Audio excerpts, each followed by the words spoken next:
Yo, what's good, everybody? Welcome to a chill commentary. My name is Ventus SGN. We've got Spider-Man Miles Morales playing in the background. That's on the PS4. All right, yo. So recently, I went to go see a movie called Freaky with my homie Espo Jelly. Shout out Espo Jelly. Sub to Espo Jelly on YouTube. He's a really good dude, really good friend of mine. He's a really solid person, and I enjoy having him in my life because he is just genuine. It's not too often that you get like genuine people in your circle. So when you find genuine people, you got to treat those genuine people right. So shout out Espo Jelly. But I went to go see a movie with my homie called Freaky. Like, the movie theaters have been closed down for such a long time, and they finally opened back up in my city. And I was like, man, I kind of want to go see this movie because it looks like it's gonna be funny. It looks like a rip off of like five different movies that I've already seen in the past. But I went to go see what they did with it. Now, I'm not gonna try to like spoil the movie for anybody who hasn't watched it or like hype up the movie or anything like that. But I'll tell you that I enjoyed it, even though it was kind of like a corny, cheesy movie. They had some obviously like ridiculous, over the top things that were, probably designed to make some little kids laugh or something like that. But there was something else about the movie that I did enjoy, and it was the overall theme of the movie, which, if you weren't really paying too much attention to the movie, you would probably miss this theme. And in the theme, I guess, I don't know, it might be about gender equality, it might be about, I guess just what it is, gender equality. Because in the movie, and I'm not trying to spoil, but in the movie, what happens is you've got this killer who's on the loose. He's like a Friday the 13th Jason looking, ass dude. I mean, it's your basic Friday the 13th killer. It's a guy in a mask just going around killing people for fun or whatever like that.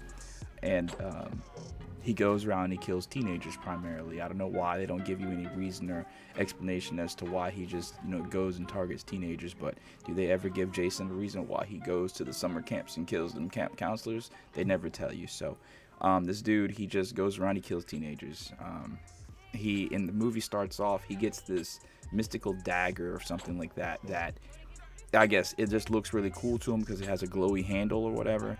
And what it is once he stabs a person with this dagger, they switch places, like they switch bodies, which you can pretty much guess that from the trailers of the movie and whatever. So he switches places with this teenage girl. She's like a nobody in high school, like the complete polar opposite of this dude. This guy's like this big 6 foot burly, dude with all the strength, whatever, and she's just this little scrawny, shy girl.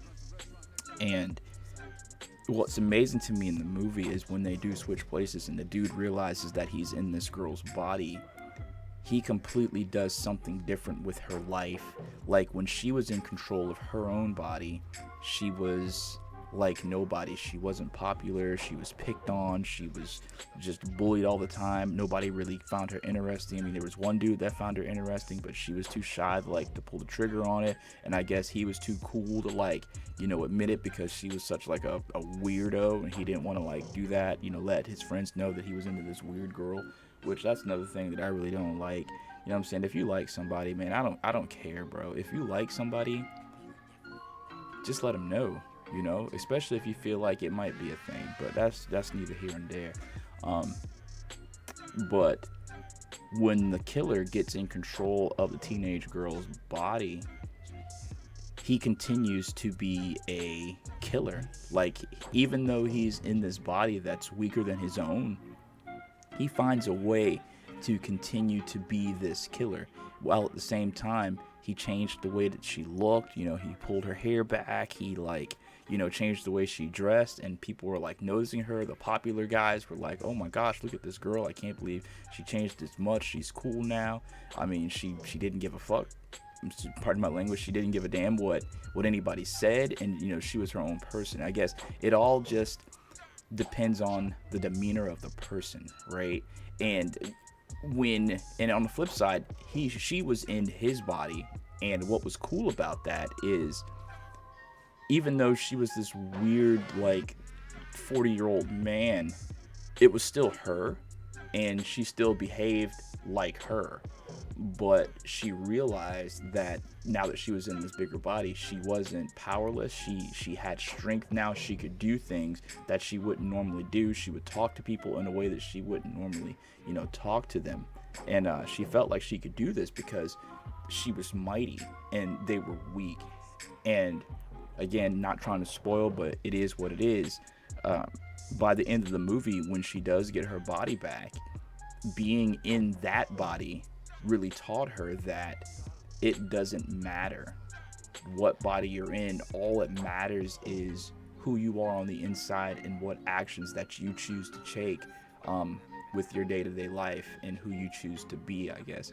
And I don't know, it just made me feel some type of way because the movie made no hidden, no secret of like when he was in her body, she was weaker. She couldn't do some of the things, he couldn't do some of the things that he could normally do in his body. Like there was a scene where he was trying to kill this teacher that was being rude to him in class when he was in her body. And, the teacher was stronger. The teacher would beat her ass. He beat him down, but he didn't give up.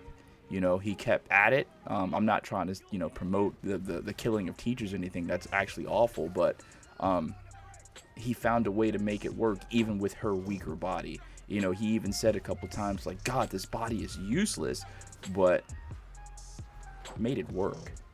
And I'm not trying to say that the girl should be like a serial killer or anything like that, but even though he was in that body that was like, I don't know, by all accounts trash, he made the best of it and turned her into something that was cool, I guess, in a sense, without all the killy stuff.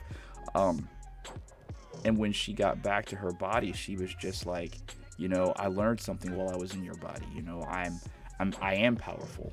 I can do this. I can do these. I don't know. I just thought that was a pretty cool concept for a movie. I mean, it kind of reminded me of like Jason Meets Freaky Friday, which I guess is kind of why they called it Freaky instead of Freaky Friday. Freaky Friday was a movie where there's a mom and daughter and they switch bodies. So it's kind of like that. I guess whoever made the movie saw that movie and was like, hey, let's do this movie again, but with a weird twist to it. So shout out to them for making a pretty amazing movie. I mean, there was some really weird like scenes in there. I don't want to say, that it's weird to have a certain gender identity, or it's weird to like a certain gender if you are a specific gender, and there's nothing weird about that. I don't think in 2020. I think that everybody is free to like who they are, or free to like whoever they want to like, because there's something that I've always believed in, even though I've not necessarily preached it because it's not the popular opinion, but you can't help who you like. I mean, and that goes both ways. A person might see you with a very, like, you might be a straight dude and you see a very, like, unattractive by normal people's standards female. She may be, not the prettiest thing to look at or whatever like that. But for whatever reason, you like her. You're attracted to her. There's something about her that you like. And, you can't help that. You can't help who you like. So, when it comes to that, I think that's definitely something that a lot of people should really look at, because I'm not sure if I'm actually correct about this, but back in like the 70s or 80s, whatever like that, when it was just considered wrong, and to do to like same sex, it was just considered like a law. There were laws that you couldn't do that and stuff like that. I mean, when I watch those old movies and these actors, they portray that, and they really put that feeling behind it, and it really puts me in their shoes. And it's like, yeah, man, that sucks that they like this person. Like, I'm a fan of American Horror Story, and there was a season that came up where there was these two ladies, and they were together, and they were just ridiculed for their relationship, but they couldn't help it. They liked each other, and there was nothing that they could do about it to change that. What are you gonna do? Just be with somebody that you don't like, or refuse yourself the pleasure of being with who you want to be with, just because some people might have a problem with it? So I don't know. I guess that movie it didn't really get into all of that, but that was probably one of the underlying themes of that movie. True indeed. Um, but I kind of got off on a tangent there talking about that. I thought the movie was great. I thought the message of the movie was great. I thought that some of the scenes were just overboard with trying to be too funny, and some of the scenes just got kind of weird that I didn't like. Like, whenever I watch movies to be entertained, there's certain things that I just don't want in my movie. Like in Voltron, the Pixar Voltron on Netflix, I loved every minute of that Voltron series except the end, when they had this guy on guy kiss at the end. And I don't know. I'm not saying it's wrong. I'm not saying I hated it. I'm not saying I hate seeing it. I'm not saying that those people, should be, taken off the air for that. It's just, whenever I watch entertainment, there's just certain things that I don't want to see, and there's things that I do want to see, and that's definitely something that I didn't want to see. Legend of Korra, I'm not saying it was wrong. I'm not saying that they shouldn't have done it. There are just some things when I watch Avatar that I don't want to see, And that's not to say that I hate it. That's not to say that I think they're wrong for doing what they do and liking who they like. It's just, I don't know. I hope I'm not being too hypocritical with this. I don't want to be hypocritical, but that's just how I feel. And I guess that's just the underlying theme of this chill commentary, is just that you can't help how you feel. And if other people can't appreciate that, then that's their problem.